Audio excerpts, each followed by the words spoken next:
샬롬. 말씀으로 하루를 마무리하는 시간, 바이블톡 시간에 함께 하시는 여러분들을 주님의 이름으로 환영하고 축복합니다.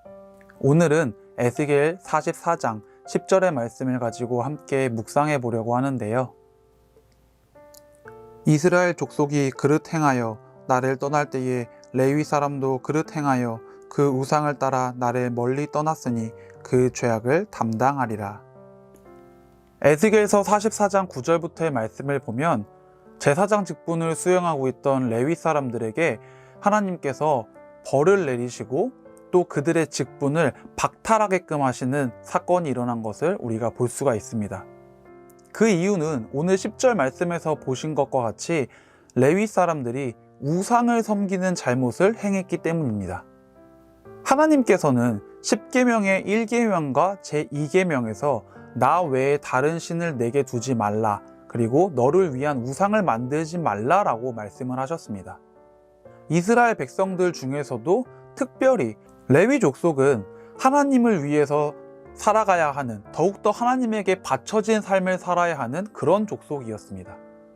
이스라엘 백성들 중에서도 제사장 직분을, 하나님의 수족이 되어야 하는 그 직분을 감당해야 하는 것이 그들의 운명이었던 것입니다. 하지만 하나님의 수족으로, 하나님의 일꾼으로 쓰임받고 있었던 그 제사장들, 그 레위 지파조차 하나님을 떠나버렸을 때, 하나님과 멀어지고 있을 때 하나님께서는 가차없이 그들의 직분을 박탈하셨습니다. 우상을 섬기며 이스라엘 백성들이 죄악에 걸려 넘어지게끔 만들었던 그 제사장들에게 하나님은 용서를 하시지 않으셨던 겁니다.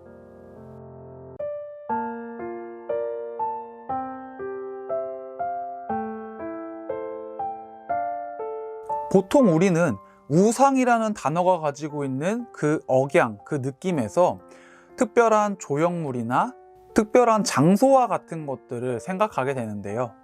아마 TV나 여러 매체들이 우상이라는 것을 그렇게 형상화시켜 놨기 때문일 것입니다.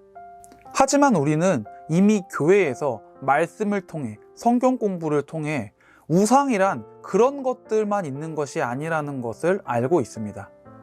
돈, 명예, 권력, 그 모든 것들, 내가 하나님보다 더 우선시하면서 생각하고 있는 것들, 더 중요하게 바라보고 있는 것들 모두가 우상이 될 수 있다는 것을 우리는 이미 알고 있습니다. 이러한 이야기들은, 이러한 주장들은 결코 틀린 이야기들이 아닙니다.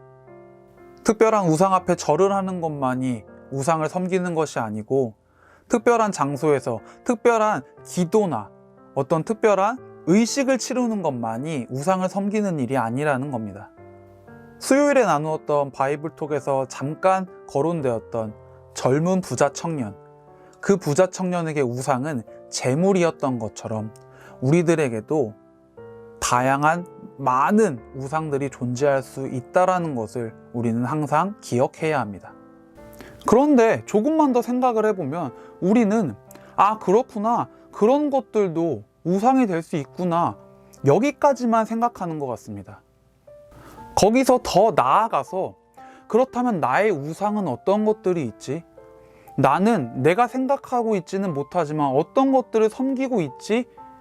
여기까지는 나아가지 못하는 경우가 대다수입니다. 사람은 누구나가 다 자기 자신을 스스로 정말 객관적으로 솔직하게 쳐다보는 것을 어려워합니다. 그렇기 때문에 이 정도까지는 괜찮겠지, 이런 것까지는 우상이라고 할 수 없을 거야 라는 생각을 하면서 내가 가지고 있는 나의 우상들의 개수를 조금씩 줄이고, 그리고 그 우상들을 보편화하면서 대수롭지 않게 생각하는 경우가 굉장히 많이 있습니다. 바이블톡 세 번째 챕터에서 우리가 함께 이야기했던 것처럼 우리는 우리 스스로가 죄인이라는 것을 자각하고 시인하는 것에서부터 하나님께로 나아갈 수 있는 그 출발점에 설 수 있게 됩니다. 오늘도 역시 마찬가지로 우리의 우상을 우리가 솔직하게 바라보는 것에서부터, 우리가 어떤 것들을 우상으로 섬기고 있는지를 확실히 체크하는 것에서부터 우리들은 그 우상에서 벗어나고 그 우상을 우리들의 삶에서 제할 수 있는 출발선에 설 수 있게 된다는 것을 기억했으면 좋겠습니다. 오늘날 여러분들이 살아가시면서 가지고 있는 우상들에는 어떤 것들이 있으신가요? 음악, 나태함, 유튜브, 성공, 돈, 친구, 휴식, 월급, 나의 친구들, 나의 가족들, 그 많은 것들과 얽혀 있는 가운데 대충 하나님에게 자기 반성하듯이 기도하는 게 아니라 겸손하고 정말 진지한 마음으로 하나님, 내가 알지 못하는 내 삶에 나의 우상은 어떤 것들이 있을까요? 내가 그 우상들로부터 벗어나기 위해선 어떻게 해야 될까요? 이렇게 하나님과 함께 고민해 보실 수 있는 그런 귀한 은혜의 시간이 되시기를 간절히 소망합니다.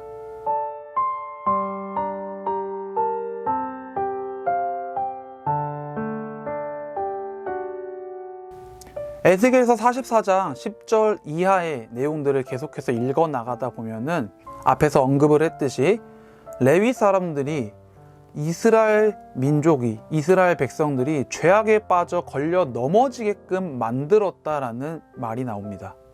우상 앞에 수족들며 이스라엘 백성들이 죄에 걸려 넘어지게끔 만들었던 제사장들.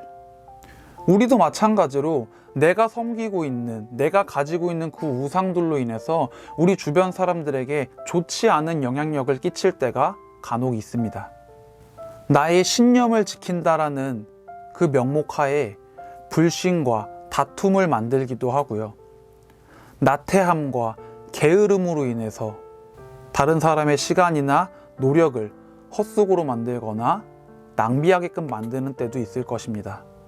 이렇게 대놓고 부정적인 영향력을 끼치는 경우도 있겠지만은 겉으로 보기에는 되게 괜찮은 것 같은데 싶은 영향력도 있습니다. 바로 내가 믿는 믿음과 신앙을 다른 사람에게 강요하는 모습입니다. 내가 믿는 우상이 다른 사람에게 영향력을 끼친 적이 있는가 하는 이 질문을 저 스스로에게 해보고 생각해 보면서 나만의 하나님, 나의 신앙, 나의 하나님을 내가 있는 부서의 사람들에게 강요했던, 강조했던 그 모습이 떠오르게 되었습니다. 다투기도 했고, 비난하기도 했고, 호통치기도 했던 저의 모습을 떠올리면서 과연 그 모습이 하나님을 전하는 자의 모습이었을까 하는 생각을 다시 한번 해보게 되었습니다. 신앙의 여정을 나아가면서 우리는 세상에 속해 있는 육신 때문에 참 많은 우상들에 둘러싸여서 살아가게 됩니다. 그 우상들을 붙잡고 따라갈지 아니면 그들에게서 등 돌릴지는 전적으로 우리들의 몫이고 우리들의 선택입니다. 오늘 저녁 이 귀한 은혜의 시간 하나님과 솔직하게 대화해 보실 수 있는 여러분들이 되기를 바랍니다. 솔직하게 하나님과 대화해 보면서 내가 가지고 있는 우상들은 과연 얼마만큼 되는지, 어떤 것들이 있는지, 나의 우상 때문에 상처받던 사람들은 혹시 없었는지 우리가 함께 고민해 보고 기도해 볼 수 있는 귀한 은혜의 시간 되시기를 주님의 이름으로 간절히 축복합니다.